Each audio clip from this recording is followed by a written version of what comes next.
Si Dr. Robert ay isang minamahal at respetadong surgeon mula New York City. Dumadayo ito sa mga mahihirap na lugar upang magbigay ng libreng serbisyo sa mga kapuspalad. Subalit sa likod ng kahangahangan tagumpay, isang maitim na sikreto ang itinatago nito. Nang misteryosong mawala ang kanyang misis na si Gail noong 1985, natuklasan ng mga investigador ang mga nakakabahalang detalye ng pagsasama nilang mag-asawa. Abusadong Mr. si Robert. Nang magkaroon ng lakas ng loob si Gail na sa wakas ay iwan na ang asawa, bigla itong naglaho at kailanman ay hindi na natagpuan. Kaya't kunin na ang inyong mainit na kape at simulan na natin ang kwentong krimen ng The Robert Birnbaum Murder Case.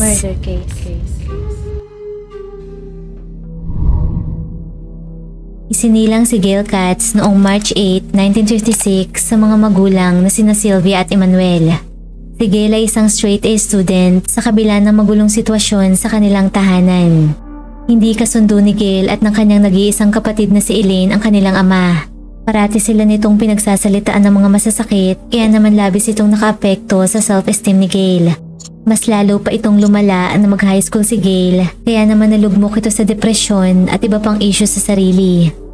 Hanggang sa nagsimula itong gumamit ng bawal na gamot at pagtangkaan ng 2 beses ang sariling buhay. Noon ay madalas itong mahospital at sumailalim sa therapy. Gayunpaman, pinilit ni Gail na bumangon. Upang makapagsimulang muli, lumipat ito sa Manhattan. At doon ay nakilala nito ang taong magpapabago ng kanyang buhay, ang medical student na si Robert Birnbaum.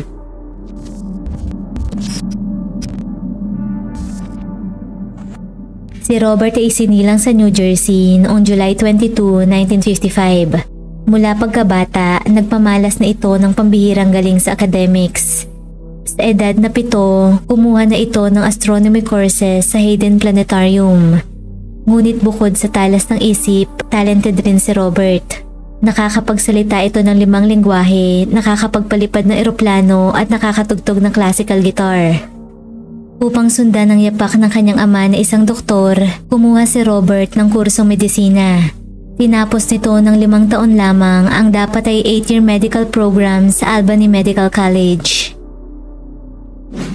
Taong 1981 nang makilala ni Robert si Gail habang nag-aaral pa ito ng cardiothoracic surgery. Mabilis na nahulog ang loob ni Gail sa charming at successful na si Robert. Sa kanilang unang date, isinakay nito si Gail sa eroplano at inilibot sa Manhattan. Sa pag-usbong ng kanilang romantic relationship, ipinagmalaki ni Gail ang nobyo sa mga kaibigan at pamilya at sinabing ang taong ito ang nakatulong sa kanya na malampasan ang kanyang depresyon. At makalipas lamang 1 taon mula nang magkakilala, ikinasal ang dalawa noong August 1982. Para sa marami, nahanap ni Gail ang taong pinapangarap nito at ng kanyang nanay para sa kanya. Una pa lamang, inuudyukan na ito ng kanyang inang si Sylvia na magpakasal sa isang doktor. At iyon nga eksaktong nangyari. Gayunpaman, hindi perpekto ang kanilang pagsasama. Habang nagtatrabaho si Gail sa isang entry-level job, busy-busy naman si Robert sa kanyang surgery program na umaabot ng 100 oras kada linggo. Nang magsama sa isang bubong, doon unti-unting napagtanto ng dalawa ang kanilang malaking pagkakaiba. Isa sa nahirapang tanggapin ni Robert ay ang past ni Gail, gaya na lamang ng ilang beses nitong pag-drop out sa college noon. Bagay na madalas pagtalunan ng dalawa dahil sa pamimilit ni Robert na magbalik si Gail sa school at kumuha ng degree.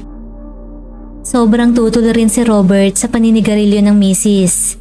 Bilang cardio doctor, palagi niya itong nilelekturan sa panganib na dulot nito gaya ng lung cancer at heart disease. Sa paglipas ng mga buwan, tila mas lumaki ang distansya sa pagitan ng mag-asawa. Kahit ang mga kaibigan at pamilya ni Gail ay napuna kung gaano ka-toxic ang relasyon ng mga ito. Lumabas ang pagiging mapangontrol ni Robert kay Gail.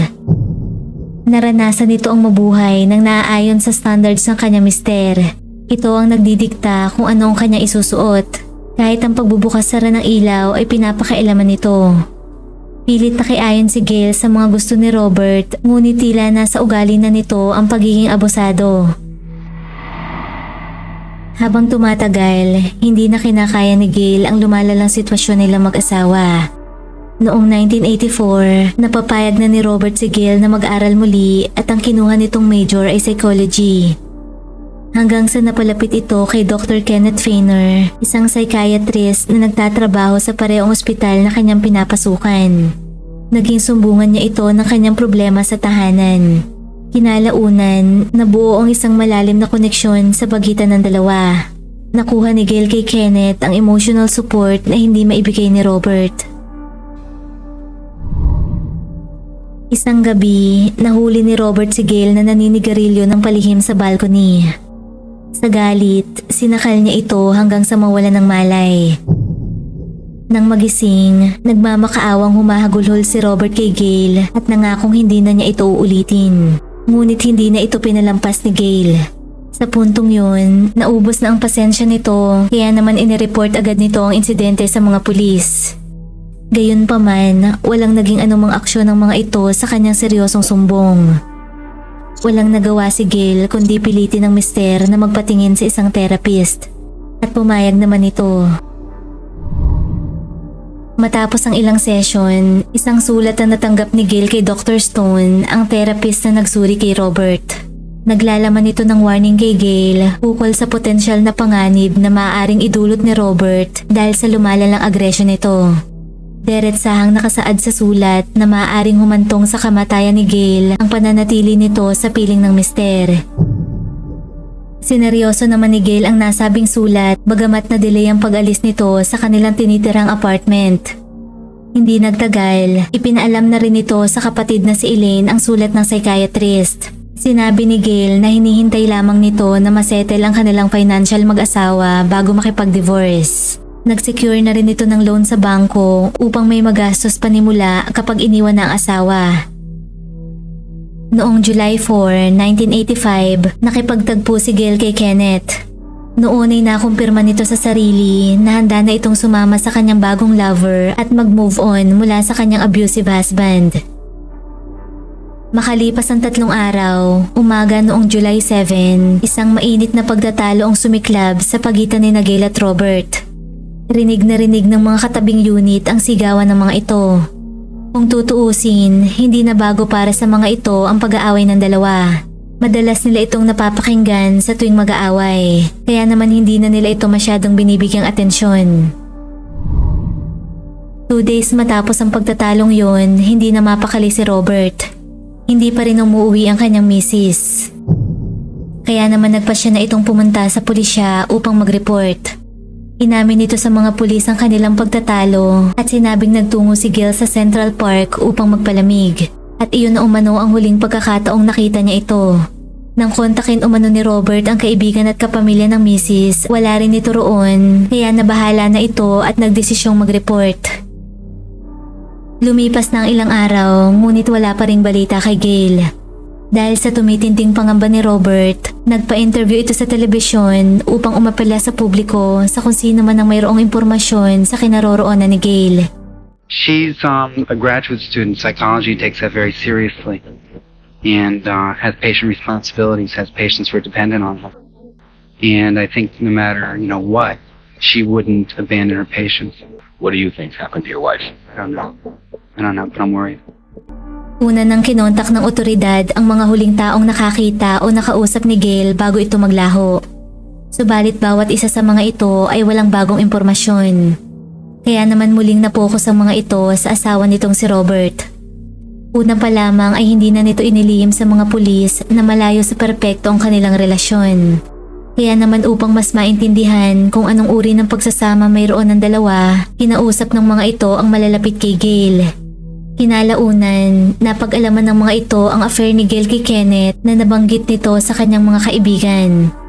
Ayon pa sa isa, nang minsan tagpuin nito si Gail sa isang salon, hawak nito ang isang dyaryo kung saan binilugan nito ang ilang apartment na pinagpipilian nito upang lipatan kasama si Kenneth.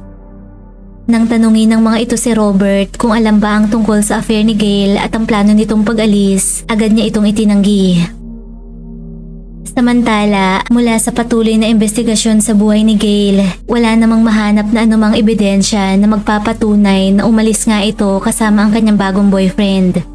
Nang matunto ng mga ito ang dalawa sa nakalaguyo ni Gail, si Kenneth at ang isa pang ex-lover nito, kapwa solid ang alibay ng dalawa. Hanggang sa nag-open up naman si Robert ng posibilidad ng pagpapakamatay ni Gail. Ibinulgar nito sa mga pulis ang ilang beses na nitong pagtatangka sa kanyang buhay dahil sa depresyon. Subalit marin itong itinanggi ng mga malalapit kay Gail dahil marami sa mga ito ang napagsabihan nito ng kanyang positibong plano para sa kanyang future. Dahil sa kawalan ng linaw sa misteryo ng pagkawala ni Gail, nagkaroon ng suspetsa ang mga investigador na mayroon pang hindi sinasabi sa kanila si Robert. Pinagtibay ito ng paniniwala ng pamilya ni Gail na maaaring sangkot ang mister nito sa kanyang pagkawala. Noon ay binanggit ng kapatid nitong si Elaine sa otoridad ang sulat ni Dr. Stone, ang psychiatrist ni Robert, ukol sa pagiging bayolente nito at kawalan ng kontrol. Hanggang sa 2 weeks na ang lumipas, ngunit wala pa ring paramdam si Gail. Samantala, nagsagawa na rin ng sariling search ang pamilya at kaibigan ni Gail sa kanyang apartment. At noon ay natuklasan ng mga ito ang isang nakakabahalang clue. Nakatiwangwang roon ang bag ni Gail na naglalaman ng mahahalagang gamit gaya ng susi, wallet at sigarilyo.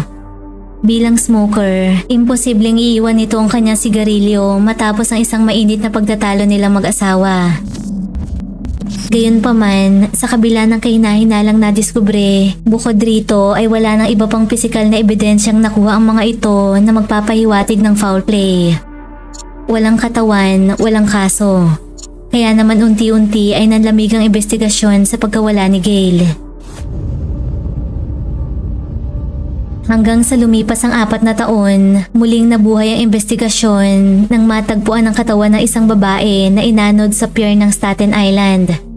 Dahil dito, nabuo ang pag-asa ng mga nagmamahal kay Gail na sa wakas ay masosolve na ang misteryosong pagkalaho nito. Ayon sa pagsusuri ng halos luray ng torso, kinakitaan nito ng abnormality sa isa sa mga ribs na tugma sa x-ray ni Gail. Kahit wala pang advanced technology noon, gaya ng DNA testing, kinumpirma ng medical examiner na kay Gail nga ang natagpo ang torso. Sa kabila ng sakit nang malamang wala na talaga si Gail, nagpapasalamat pa rin ang pamilya nito dahil nagsilbing closure para sa kanila ang discovery na yon. Sa wakas ay nailibing ng mga ito ang labi ni Gail. Samantala, pinagtibay rin ang ebidensyang yon ang kinakatakutan ng mga ito na pinatay ni Robert si Gail. Dahil sa presisyon ng pagkakaputol ng mga binti, braso at ulo mula sa joints, walang duda ang mga ito na walang ibang gagawa ng krimen kundi ang expert surgeon na si Robert. Subalit hindi pa rin ito sapat upang bumuo ng kaso laban sa kanilang hinihinalang salarin. Sa puntong yon, naiwan lamang ang suspisyon sa pamilya ni Gail, subalit hindi pa rin nabigyan ng hustisya ang kamatayan nito. Hanggang sa nilisan na ni Robert ang New York at nagsimula ng bagong buhay sa Las Vegas. Naging isa itong kilalang plastic surgeon sa pangalang Dr. Bob. Naging misyon nito noon ang tumulong sa mahihirap na lugar sa Mexico upang magbigay ng libreng cosmetic surgeries, partikular na sa mga batang may deformities. Mula sa kanyang selfless service sa mga nangangailangan, minahal at inirespeto si Robert ng local community. Minutes out of my life, and if I can do that a few times a year and make a change in somebody else's life, it's the least that I can do. Sa kabila ng tila perpektong bagong buhay ni Robert malayo sa New York, hindi ito tinantanan ng maitim na anino ng nakaraan. Simulat sa pool, buo ang paniniwala ng Chief Investigator ng Manhattan na si Andy Rosenzweig na si Robert ang responsable sa murder ni Gail. Hindi ito sumuko sa kanyang obsesyon na malutas ang kasong ito. Bago mag-retire, naging misyon nito na papanagutin si Robert sa batas. Kaya naman noong 1990, sa tulong ng 2 cold case attorneys na sina Dan Bibb at Steve Saraco, binuksan nitong muli ang investigation sa determinasyong makahanap ng bagong ebidensya. Sa kanilang review, muling nabuklat ni Dan at Steve ang isang kritikal na piraso ng detalye na hindi napagtuunan ng pansin noon, ang pilot license ni Robert. Noon ay chinek ng mga ito ang iba't ibang airport flight logs mula nang mawala si Gail. At natuklasan na noong July 7, 1985 ang eksaktong araw na huling namataan si Gail, nagrenta si Robert ng eroplano at lumipad ng 2 oras. Bagay na kailanman ay hindi nito nabanggit sa kabila ng paulit-ulit nitong police interrogations. Para kina Dan at Steve, hindi lamang ito kaduda-duda kundi sadyang isang kasinungalingan. Kaya naman upang hanapin ang koneksyon ng paglipad nito sa pagkawala ni Gail, kinalkal ng mga ito ang eroplano at sasakyang ginamit ni Robert ng araw na yon. Subalit sa huli, walang nakuhang anumang forensic evidence sa kanilang search. Sa kanilang patuloy na investigation, nagdesisyon ng 2 detective na hukayin muli ang sinasabing torso ni Gail na inilibing ng pamilya nito upang sumailalim ng DNA testing. At tama nga ang hinala ng mga ito. Lumalabas na hindi kay Gail ang torso. Muling nagbukas ang sugat ng pamilya nito at hinarap ang realidad na nawawala pa rin si Gail.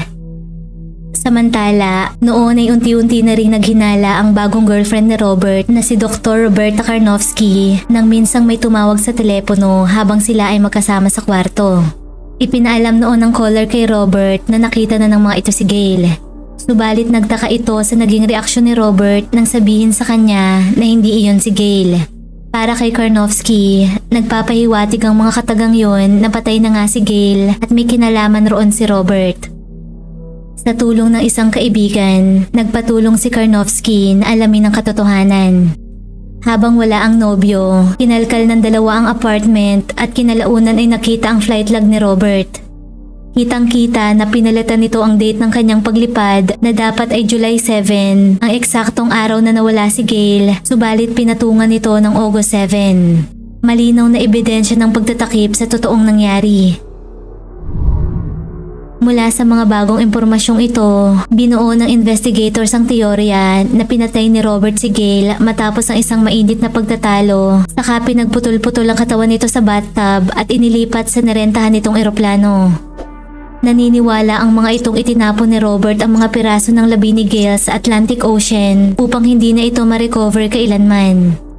Upang itest ang teoryang ito, nagsagawa ang investigators ng reenactment gamit ang 110-pound sandbag na singbigat ni Gail.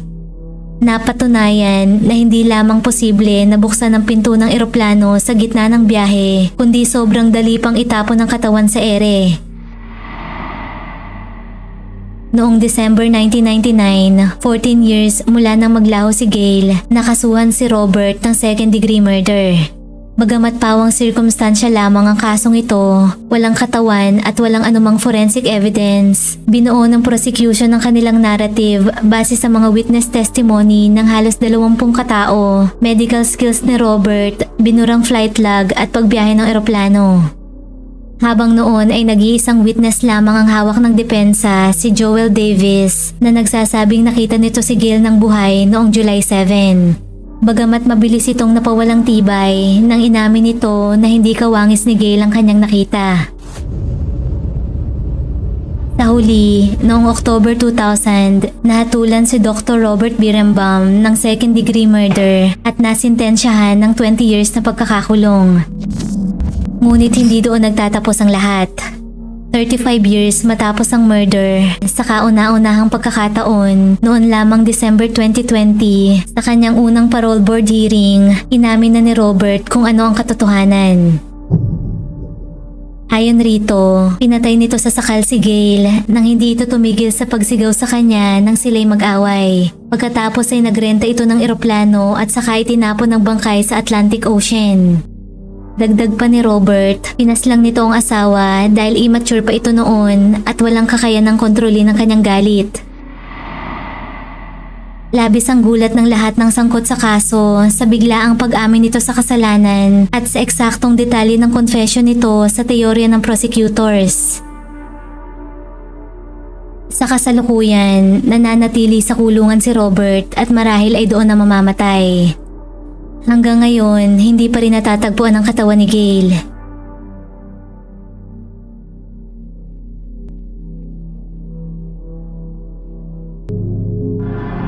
Kung nagustuhan mo ang ating kwentong krimen, Huwag kalimutang mag-like, subscribe, at comment sa kung ano ang iyong opinyon tungkol rito. At laging tatandaan, mahalaga ang buhay, huwag kang papatay. Maraming salamat po sa panonood at hanggang sa muli.